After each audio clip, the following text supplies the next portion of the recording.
Estava enfermo certo Lázaro de Betânia, aldeia de Maria e da sua irmã Marta. Betânia ficava aproximadamente 3 quilômetros de Jerusalém.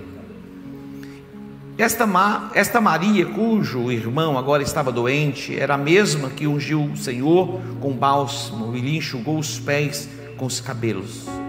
Mandaram as irmãs de Lázaro dizer a Jesus: Senhor, aquele a quem amas está enfermo. Quando Jesus ouviu isso, disse: esta enfermidade não acabará em morte, mas é para a glória de Deus, para que o Filho de Deus seja glorificado por ela. Jesus amava a Marta e a sua irmã e a Lázaro. Porém, quando ouviu que Lázaro adoecera, ficou ainda 2 dias no lugar onde estava.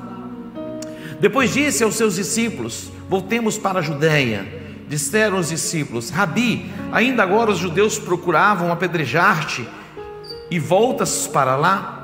Jesus respondeu: não há 12 horas no dia? Se alguém andar de dia, não tropece, pois vê a luz deste mundo. É quando ainda de noite que tropeça, pois não tem luz. Disse isto e continuou: nosso amigo Lázaro dorme, mas vou despertá-lo. Nosso amigo Lázaro dorme, mas eu vou despertá-lo. Responderam os discípulos: Senhor, se dorme, melhorará. Jesus estava falando da sua morte, mas os discípulos pensavam que ele se referia ao repouso do sono. Então Jesus disse claramente: Lázaro está morto, e me alegro por vossa causa de que lá não estivesse, para que possais crer. Vamos ter com ele. Então Tomé, chamado Dídimo, disse aos outros discípulos: vamos nós também para morrer com ele? Quando Jesus chegou, já fazia 4 dias que Lázaro havia sido enterrado. Betânia distava cerca de 15 estádios de Jerusalém, ou cerca de 3 quilômetros, e muitos judeus tinham ido visitar Marta e Maria para consolá-las acerca do seu irmão. Ouvindo Marta que Jesus vinha, saiu-lhe ao encontro. Maria, porém, ficou em casa. Disse Marta a Jesus: Senhor, se tu estivesses aqui, olha isso, se tu estivesses aqui, meu irmão não teria morrido. Mas ainda agora eu sei que tudo o que pedirdes a Deus, Ele te concederá. Jesus disse: o teu irmão ressurgirá. Então Maria respondeu: eu sei que ressurgirá na ressurreição do último dia. Disse-lhe Jesus: eu sou a ressurreição e a vida. Quem crê em mim, ainda que esteja morto, viverá. E todo aquele que vive e crê em mim não morrerá. Diga glória a Deus. Eu vou despertá-lo do sono. Existe o sono que é natural, que traz repouso para o nosso corpo e nos renova o vigor. E este sono, ele é muito importante. Mas mesmo este sono, ele tem a medida certa. Se passar da medida certa, algumas pessoas, elas têm a necessidade de dormir 8 horas por dia, outras 6, alguns poucos 5, né? Alguns pouquíssimos 4, 5 horas. Mas a maioria das pessoas, elas têm a necessidade de dormirem pelo menos 8 horas por dia. Tem alguém assim aqui? Ó, ninguém, ó. Tudo sincero, né? Todo mundo. 8 horas, 6 horas, 6 horas e meia. Mas esse sono, ele é importante. Mas existe um outro tipo de sono, que não é um sono normal. Já entra nas questões espirituais. Quando eu era adolescente, não criança, criança é normal, mas eu era adolescente, eu ia para a igreja com os meus pais, e a igreja tinha uns bancos assim compridos. Eu dormia de um lado, meu irmão dormia do outro. E quando minha mãe não estava lá, a gente dormia assim, encostado. Um dia, e aquela igreja que eu pertencia na minha adolescência, eles davam a oportunidade: alguém quer falar alguma coisa? E de repente uma criatura se colocou em pé e veio para frente. Ele disse assim: olha, tem um demônio desse tamaninho, que ele senta assim na cabeça e coloca os tornozelos, né, bem aqui assim, vai fechando o olho das pessoas. Irmão, eu comecei a identificar aquele demônio. Foi meio constrangedor. Ele falou, e dorme na igreja. Meu irmão, não precisou nem repreender o demônio. Ele deu uma repreendida, falou, vou repreender esse demônio, que é um espírito maligno. Nunca mais eu dormi em igreja. Mas era uma questão espiritual mesmo. Então existe o sono natural, existe o sono, a letargia espiritual. O apóstolo Paulo, escrevendo à igreja que estava em Éfeso, ele diz, olha, desperta tu que dormes, levanta-te dentre os mortos e Cristo te iluminará. Desperta tu que dormes. Isso fala de um despertamento espiritual, não está falando deste sono natural. Débora, ela foi juíza sobre a nação de Israel, e os homens se recusaram a se colocar para ir à guerra, e ela gritava consigo mesma, desperta Débora, desperta, desperta, ela mesma, trazendo um despertamento para ela, falando de um posicionamento. Esse texto fala a respeito de Lázaro. Estava enfermo Lázaro. Lázaro era amigo de Jesus. Jesus amava Lázaro, amava Marta, amava Maria. Então mandaram chamar Jesus. Olha, Lázaro, aquele o qual você ama, está enfermo.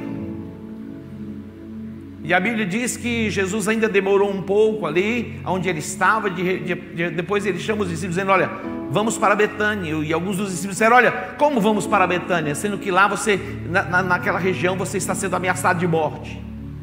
Aí Jesus fala a respeito do dia, da noite. Entra aí na questão espiritual de luz, de entendimento. Fala, quem anda de dia, quem tem luz, não tropeça. Agora quem anda na escuridão, na obscuridade, vai andar o quê? Tropeçando. E ele diz, olha, Lázaro, ele está dormindo. Os discípulos disseram, olha, se ele está dormindo, ele está bem. Mas Jesus, é interessante porque Jesus sabia que Lázaro já havia morrido. A Bíblia diz que Deus chama à existência as coisas que não são como se já fossem, e nós precisamos aprender esta linguagem. Outro dia eu estava conversando com uma pastora, e eu estive com ela um período de aproximadamente uma hora e meia. Eu não contei, mas me incomodou ela dizendo, é difícil. Por várias vezes ela usou essa expressão, é muito difícil, é difícil, é muito difícil. E geralmente eu sou de confrontar, de falar, mas eu não tive coragem não. E eu não vou nem falar por quê.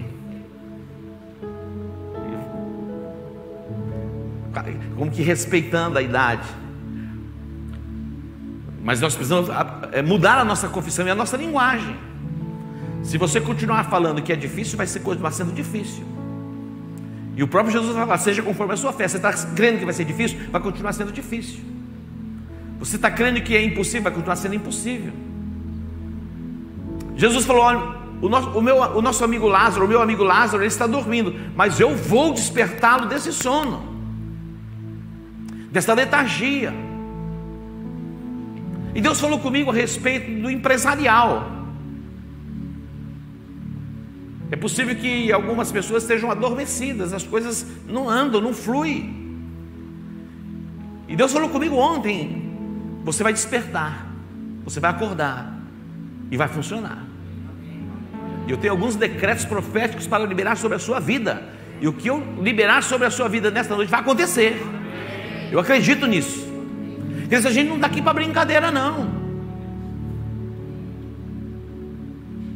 Interessante porque quando Jesus chegou, Marta veio ao encontro de Jesus. Sabe quem era essa Marta? Marta era aquela que Jesus foi na casa dela, ela ficou ocupada com muitas coisas e Maria ficou lá, sentadinha aos pés de Jesus. Agora quem veio ao encontro de Jesus, rasgando tudo? Marta.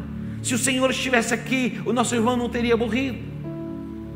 Muitas vezes a gente fica pensando, se eu fizesse assim, se eu fizesse assado, e montamos as nossas estratégias, e nada está dando certo. Poderia ser diferente. Algumas pessoas ficam cativas e aprisionadas no passado. Hoje nós vamos marcar uma linha assim, e você vai deixar o seu passado. Ah, mas se eu tivesse feito assim, eu poderia estar assim. Ei, não fez, acabou, não tem mais como voltar. E algumas pessoas ficam debaixo de um espírito de condenação, de acusação, o Satanás, dia e noite. Se você tivesse feito assim, hoje você poderia estar assim, mas você não fez, então não tem como voltar, é daqui para frente. É daqui para frente, vamos ajustar as coisas agora. Se Jesus estivesse, ele não estava. Se Jesus estivesse aqui, ele não teria morrido, mas Jesus não estava lá. Mas tinha um propósito.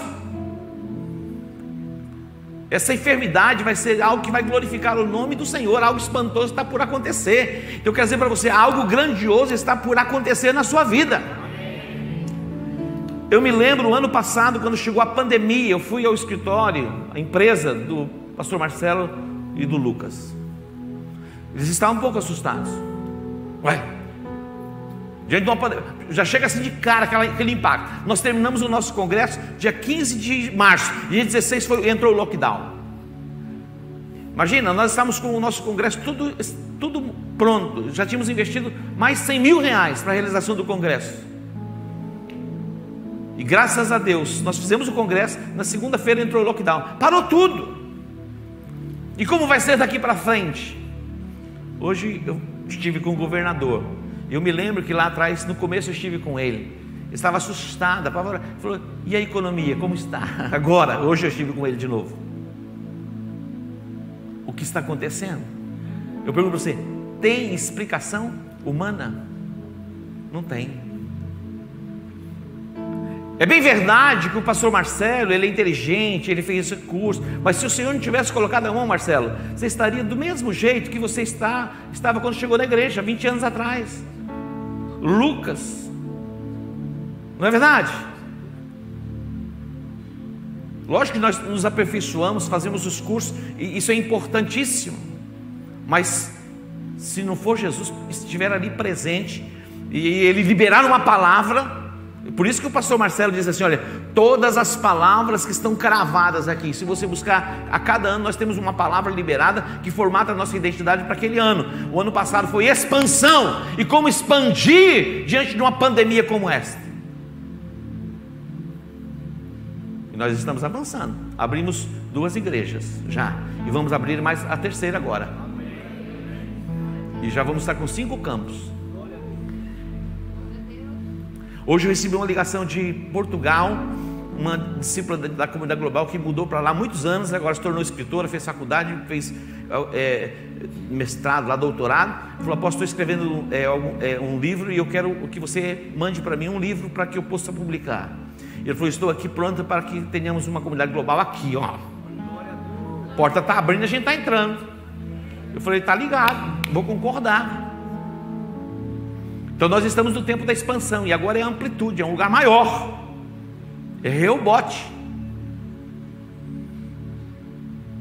Quando Jesus chegou, Marta disse, olha, se o Senhor estivesse aqui, ele não teria morrido. Jesus falou, ele ressurgirá. É possível que algumas pessoas estejam aqui com as suas empresas como que moribundas, sentenciadas à falência, à morte. Pois hoje eu quebro esse decreto de maldição e eu chamo agora a vida e o poder de Deus se manifestando na sua empresa, no seu trabalho, agora, no nome de Jesus. É possível que você entrou aqui debaixo dessa sentença e você vem trabalhando, se esforçando para reverter isso. Basta uma palavra, e eu creio que esta é a palavra. Eu vou despertar a sua empresa do sono, dessa letargia, da moribunda, sentenciada à morte. Não importa, quando Jesus chegou na casa de Marta e de Maria, Lázaro já havia sepultado, era o 4º dia, e Jesus disse simplesmente assim, tirem a pedra. Aonde vocês o colocaram?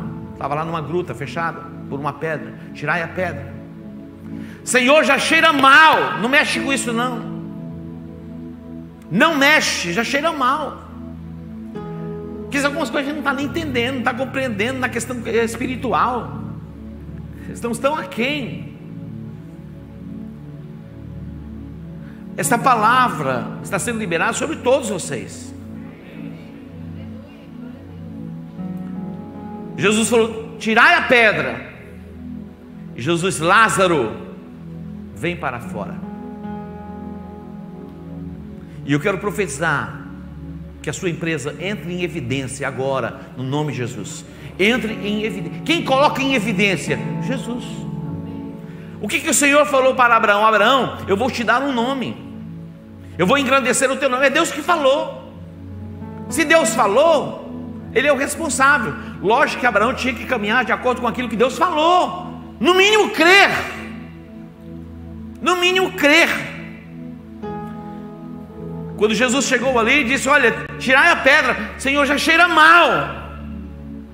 É possível que você já tenha ouvido alguma coisa nesse sentido, em relação à sua empresa, ao seu empreendimento, o seu trabalho. Ó, já cheira mal, nem toca mais nesse assunto, é irreversível. Sabe o que Jesus disse? Se creres, simplesmente a fé. Se vocês crerem, vocês verão a glória de Deus. Se você crer, você verá a glória de Deus. Hoje é a noite do despertamento empresarial.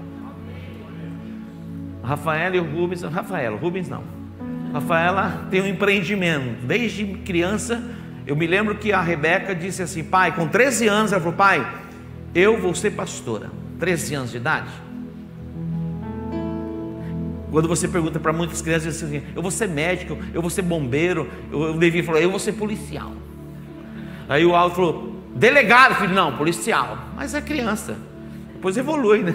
Vai crescendo. Não que o policial não seja importante, lógico que é importante. Imagina uma cidade sem um policial. É igual o servente pedreiro. O servente pedreiro, ele tem que desejar ser pedreiro.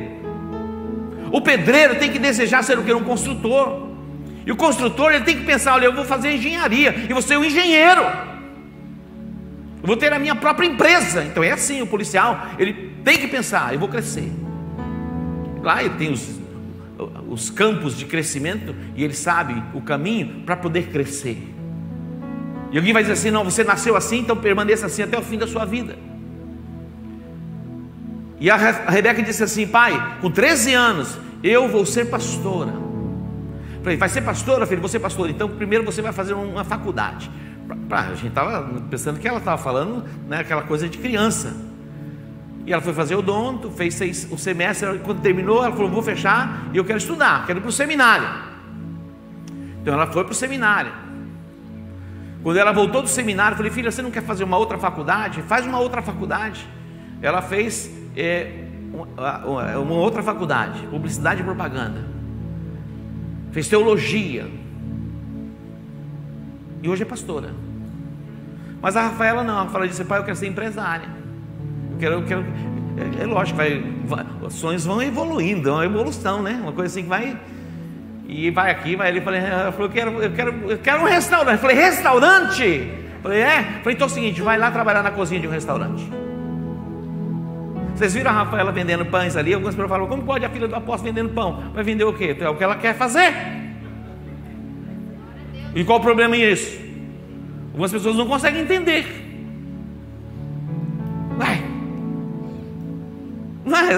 Vai se realizar, cada um se realiza em uma área.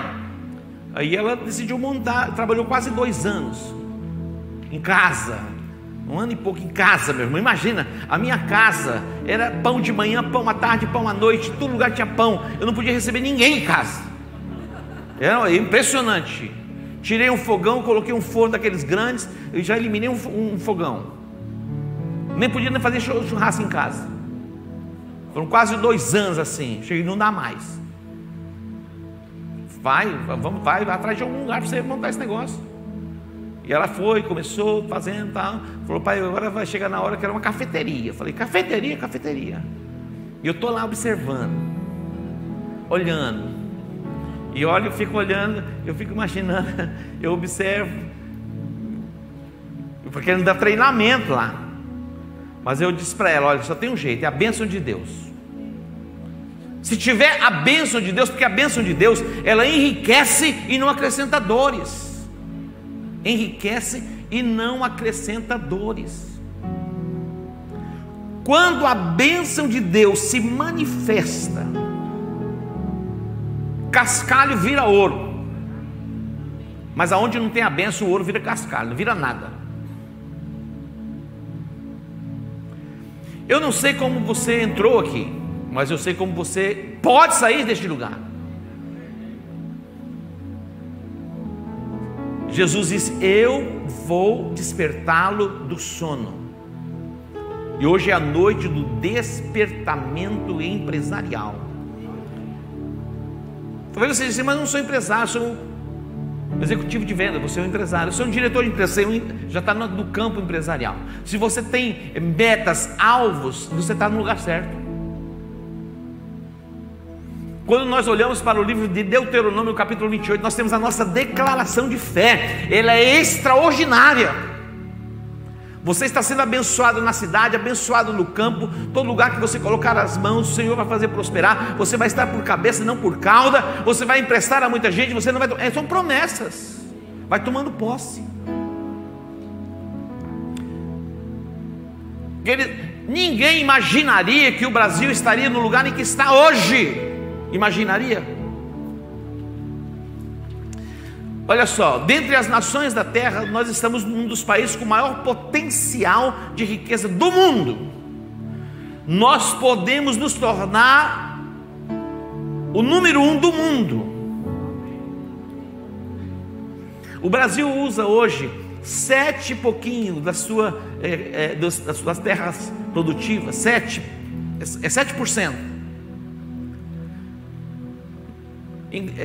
Espanha, Alemanha, esse povo aí, Reino Unido e tantos outros, é quase 80% que eles já usam. Nós usamos 7%. O Brasil hoje cultiva uma área de aproximadamente 64 milhões de hectares. Está produzindo. O Brasil tem um potencial para chegar a 154 milhões.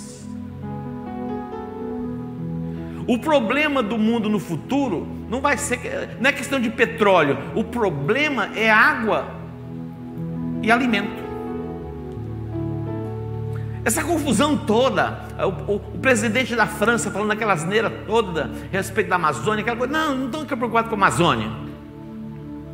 Eles sabem que em nenhum país do mundo, o Brasil, dos 10 aquíferos maiores do mundo, 2 estão no Brasil: Alter da Terra e o aquífero Guarani, que passa aqui. Dos 10 maiores aquíferos do mundo, 2 estão no Brasil. E não são apenas 2 que existem no Brasil, muitos outros. Imagina o potencial de riqueza que nós temos na nossa nação. Mas é preciso o quê? O despertamento. E aí a questão de um sono não é uma questão do sono natural. Lógico que até para o sono natural você precisa cuidar, porque tem um limite. Algumas pessoas querem ficar na rede por 10 horas, 11 horas. Isso não existe. É preciso o quê? Diligência, disciplina, a questão dos horários. Isso é muito importante. É importante que você tenha o seu tempo de descanso. Mas eu não estou falando deste sono, se bem que algumas pessoas precisam ser despertadas também deste sono, que são chegadas um pouquinho mais nesse sono natural. Mas eu estou falando de algo espiritual. Algo espiritual. Preste atenção. É possível que o diabo diga assim: olha, não acredita nisso não, não tem como acontecer. Outro dia eu falei a respeito do capitão, que o profeta liberou uma palavra, porque era um tempo de inflação. Eles estavam comendo cabeça de jumenta, não tinham o que comer. Uma mãe disse para outra: olha, vamos fazer o seguinte, vamos fazer um acordo aqui. Era tanta fome, a fome era tão extrema que uma mãe disse a outra: olha, vamos comer hoje o meu filho, amanhã a gente come o seu. A mulher disse: está fechado. Mataram a criança e comeram. E no dia que chegou para comer a criança da outra, a mãe falou: não, o meu não. E virou uma confusão. Quando o rei passou, a mulher começou a gritar: socorre-me, socorre. Ele falou assim: Deus não pode te socorrer, quem sou eu que eu posso fazer alguma coisa por você? Era um tempo de fome, a inflação estava nas nuvens. O profeta disse assim: olha, amanhã, a estas horas, vai ter alimento em abundância na porta da cidade. Amanhã, a estas horas, já não vai ter mais inflação. Quer dizer, eu sou da geração, eu me lembro o dia que nós profetizamos que o real seria mais forte do que o dólar, e esse dia chegou. Nós vivemos isso. Se alguém ousa profetizar,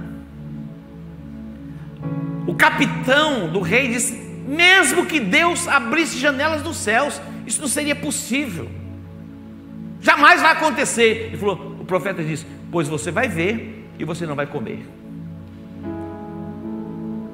Tinham 4 leprosos que estavam na porta daquela cidade, passando fome. Eles disseram: se nós entrarmos na cidade, nós vamos morrer, porque na cidade não tem o que comer. Vamos ao acampamento dos sírios, porque os sírios, eles tinham cercado a cidade, não deixavam ninguém entrar, ninguém sair. Eles queriam invadir a cidade, saquear a cidade estava fechada, eles já não tinham mais o que comer dentro da cidade. E aqueles 4 leprosos não tinham permissão para ficar dentro da cidade, ficaram do lado de fora. Se dentro da cidade não tinha o que comer, imagina fora, não tinha o que comer. E eles começaram a pensar, eles disseram assim: olha, vamos ao acampamento dos sírios, porque se eles nos deixarem viver, nós viveremos. Se eles nos matarem, simplesmente morreremos, porque morrer, nós vamos morrer de qualquer jeito. E eles foram ao acampamento. Quando eles chegaram no acampamento, as tendas estavam vazias, animais amarrados, presos. Eles entraram numa tenda, pegaram comida, pegaram ouro, pegaram prata, pegaram roupa e levaram e esconderam. Eles voltaram a entrar numa outra tenda. Quando eles olharam assim, tinha um rastro. Os sírios ouviram um som de um grande exército. Olha só como que Deus pode fazer. Eles ouviram o som de um grande exército que estava se aproximando, e eles saíram desesperados, deixaram tudo para trás. Os leprosos disseram assim: hoje é um dia de boa nova. Eu quero dizer para você, hoje é um dia de boa nova para você, porque a sua empresa que estava moribunda vai ser ressuscitada hoje, vai tornar a ter vida. Os leprosos disseram: hoje é um dia de boa nova, por que nós vamos ficar calados? Vamos comunicar ao rei. Eles voltaram para a cidade e eles comunicaram ao rei. E eles mandaram homens para ver se era verdade. Descobriram que era verdade. Aí abriu-se as portas da cidade. O povo saiu correndo. Imagina todo mundo agora aqui sair correndo ali. Aqueles que estão na porta lá são atropelados. Uma multidão. Imagina uma cidade saindo com a notícia: olha, tem alimento em abundância no acampamento dos sírios. Está lá. O capitão estava encostado na porta da cidade, no portal da cidade. Foi atropelado pela multidão. Ele viu o que estava acontecendo, mas não comeu. A Bíblia diz assim: crede no vosso Deus e estareis seguros, crede nos seus profetas e prosperareis. Quando Ezequias, ele fez tudo o que tinha que fazer, ele foi estabelecido por Deus para reinar, ele fez o que era reto, fez as reformas, santificou a casa, santificou os sacerdotes, trouxe de volta as festas, primeira festa, Páscoa, despertou a nação para que fossem fiéis nos dízimos, e a Bíblia diz que eles foram abençoados de tal forma. Foi um tempo de abundância, mas de repente chegou quem? Eu vou encerrar aqui. Senaqueribe. Quem era Senaqueribe? Senaqueribe era filho de Sargão. Quem era Sargão? Um terrorista. Tem um documentário que fala de Sargão II a Bin Laden. A história é um documentário dos maiores terroristas da história. Você já ouviu falar de Bin Laden? Quem já ouviu falar de Bin Laden? Todo mundo. O cara planejou destruir, pegar aqueles aviões, destruir as Torres Gêmeas e Pentágono, Casa Branca. Imagina a malignidade.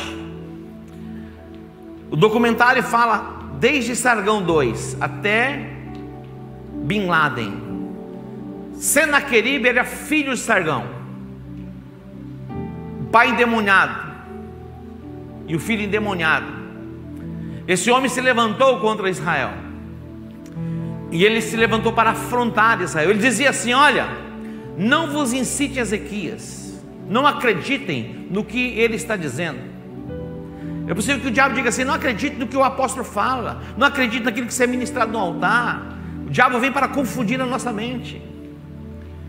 Diz assim: olha, não acreditem no que Ezequias está falando. Saibam vocês, ele diz assim: não vos incite, Ezequias, para que vocês cometam essa loucura de acreditar que vocês vão ter livramento, porque vocês não terão livramento. Deus nenhum, de nação alguma, de nenhum povo, ninguém pôde livrar das mãos dos meus pais. Deus nenhum pôde livrar das mãos dos meus pais. Então um pouco esse Deus de vocês vai livrar vocês das minhas mãos. Olha a afronta. Esse Deus de vocês não vai poder livrar vocês. Sabe o que Ezequias fez? Chamou o profeta Isaías, e eles oraram e pediram livramento. Deus enviou um anjo e destruiu todos os homens valentes de Senaqueribe. A Bíblia diz que Senaqueribe voltou para a sua terra com o seu rosto coberto, tomado por vergonha. E quando ele entrou na casa do seu Deus, da sua divindade, o qual ele adorava, seus próprios filhos o mataram. Olha isso. A Bíblia diz: crede em Deus. Tudo que é preciso é o que? A fé. Tudo é possível aquele que crê. É fé. Quando Jesus disse: eu vou despertá-lo do sono, Jesus está dizendo hoje para você que Ele está despertando você do sono, e eu ordeno esse despertamento, e você pode receber, em o nome de Jesus, e assim será. Você pode dar um aplauso ao Senhor? Se coloque em pé, eu quero orar com você, eu quero profetizar sobre a sua vida, liberando decretos de bênçãos. Eu não sei se você tem essa lâmina, amplitude é a nossa declaração. Não sei nem se tem disponível, os obreiros, o pastor Evaldo está lá. Se tiver disponível, vamos distribuir. Quem ainda não tem essa lâmina aqui? Amplitude. Muita gente.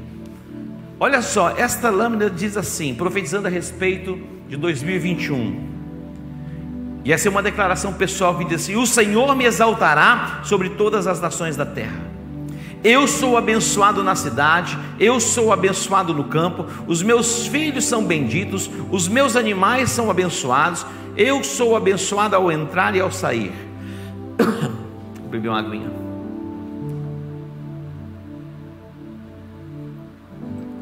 Diz mais: a bênção do Senhor está nos meus celeiros, todos os povos verão que sou chamado pelo nome do Senhor. O Senhor me dará abundância de bens, o Senhor abrirá o seu bom tesouro, o céu, e dará sua chuva ao seu tempo, a terra produzirá em abundância. O Senhor abençoa o trabalho das minhas mãos. Emprestarei a muita gente, porém não tomarei emprestado. Estarei por cabeça e não por cauda, estarei em cima e não de baixo. Obedecerei todos os mandamentos do Senhor e os guardarei no meu coração. Amém? Tem dessa lâmina aí disponível? Não tem? Acabou? Não tem problema, você vai pegar o livro de Deuteronômio e vai abrir no capítulo 28, e você vai trazer para o presente, você não vai jogar para o futuro, e você vai se apropriar como essa bênção é uma bênção para você, é uma bênção para a sua empresa, é uma bênção para o seu trabalho.